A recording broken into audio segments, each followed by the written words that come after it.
Здравствуйте, дорогие мои друзья, уважаемые подписчики. Рад новой встрече с вами. После последней встречи в эфире произошло ряд событий в мире, в Казахстане в частности. И я бы хотел начать с самой главной в моем понимании информации, которую я прочитал 21 марта в телеграм-канале «Нурсултанский Соловей», где было сказано, что экс-министр юстиции Марат Бекетаев подозревается в том, что он через свои подставные структуры по заданию еще первого президента Нурсултана Назарбаева проводил слежку, прослушки и так далее, и через свои подставные структуры компании оплачивал из республиканского бюджета Казахстана этим структурам соответствующие финансовые ресурсы, в частности, через свою компанию Балашак Консалтинг Групп из бюджета Казахстана оплачивались услуги международной юридической компании RedMIF.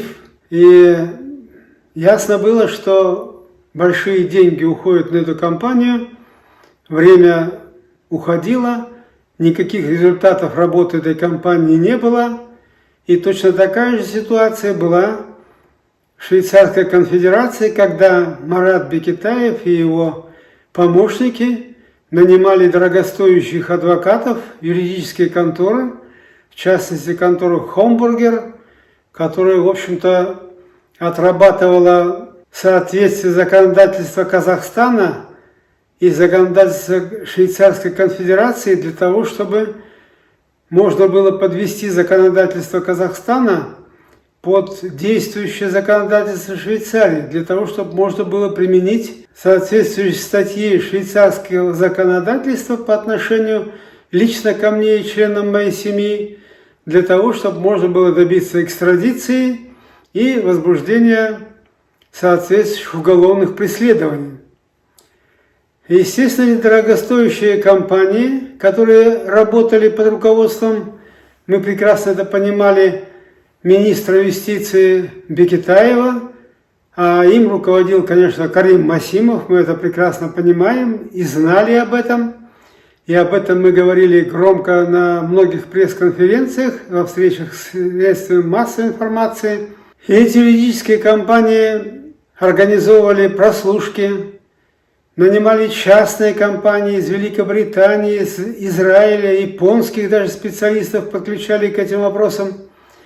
Проводили прослушки, засорение компьютеров вредноносными программами для того, чтобы эти же самые действия применялись по отношению к Мухтару Аблязову во Франции, и все это делалось руками Марата Бекетаева и Карима Масимова. Мы подали, естественно, иск в прокуратуру, Федеральную прокуратуру Швейцарии и представили все необходимые подтверждающие документы, и было возбуждено уголовное дело по факту шпионажа на территории Швейцарии в пользу Казахстана. Нурсултан Назарбаев, продавая природный газ из Казахстана в Швейцарию и во Францию, а почему в Швейцарии и во Францию? Потому что во Франции находится главный враг Нурсултана Назарбаева, режима Назарбаевского, который и сегодня действует в Казахстане, Мухтар Аблязов. И я думаю, что эта услуга, которую оказывал Нурсултан Назарбаев Франции и Швейцарии, и он рассчитывал, что руководство Швейцарии, Франции пойдут навстречу Нурсултану Назарбаеву и примут меры по экстрадиции Виктора Храпунова и Мухтара Аблязова в Казахстан. Я думаю, что в данной ситуации, понимая в меру своей испорченности, Нурсултан Назарбаев в Швейцарской конфедерации, по крайней мере, просчитался. Здесь живут прагматичные люди, прекрасно понимают, говорят, что да, спасибо Назарбаеву, спасибо Казахстану, что он продавал нам природный газ по цене ниже рыночной стоимости, а я хочу отметить, что он продавал действительно газ по цене ниже даже, чем продавал соседнему Кыргызстану. И он рассчитывал как раз на взаимную услугу и правительства Швейцарской конфедерации. Как я сказал, что живут прагматичные люди, говорят спасибо, но дальнейшие все действия зависят уже от другой ветви власти, которой мы не имеем права не давать указаний, не распоряжаться, тем более контролировать, что... Мы знали, что за Хомбургером и Арканом стоят власти Республики Казахстан, в частности, это Бекетаев и Масимов. Эти юридические конторы нанимали в соответствии частной структуры агентства, которые осуществляли наружное наблюдение, слежку за нами, членами нашей семьи, ставили GPS на машины наших детей. Мы снимали эти GPS, представляли полиции и прокуратуре Швейцарской конфедерации.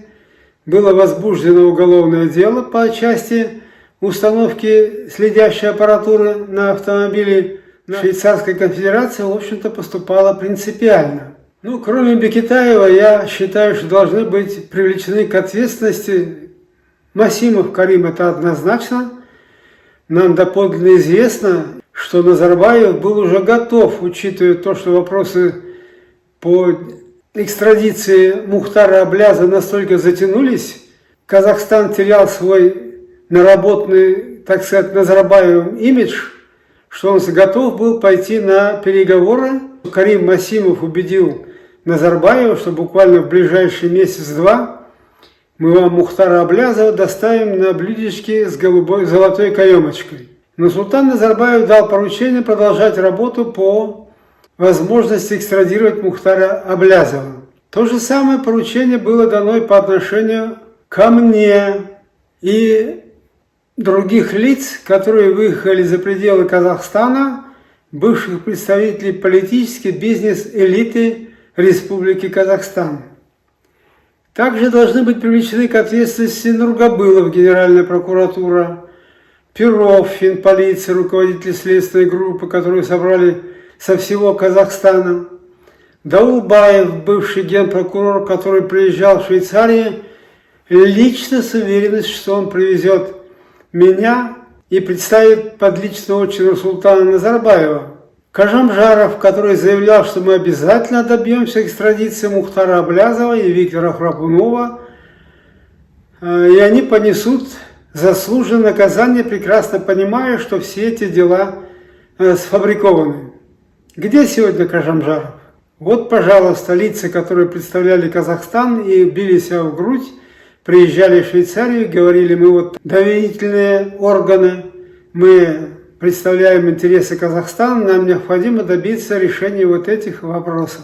Должен быть привлечен к ответственности господин Тусубеков, который подписал еще в 2011 году, потом в 2012 году переподписал обращение Казахстана о оказании правовой помощи в Швейцарской конфедерации. Поэтому он прекрасно понимал, что это все тоже сфабриковано, но подписывал, отправлял в Швейцарскую конфедерацию, надеясь на то, что они смогут ввести в заблуждение соответствующие органы Швейцарии и добьются решения своих вопросов. И вот, учитывая всю эту информацию, сегодня я послушал практически все средства массовой информации, которые вышли с этими сенсационными заявлениями о том, что Марат Бекетаев даже задержан, отправлен в следственный изолятор временного содержания, в СИЗО так называемый, и начато соответствующее расследование. Я немного задумался, что это, задаю себе вопрос, какие-то ветроперемен нового Казахстана, или они, руководители так называемого нового Казахстана, преследуют какие-то другие цели. Вдруг всплывут какие-то дела представителей жена Казахстана. Но, как говорят в народе, поживем увидим. На этом я заканчиваю свое выступление. Не забывайте подписываться на мой канал, кто еще не подписался, ставить лайки, оставляйте комментарии. Я буду рад ответить на ваши вопросы. До новой встречи в эфире.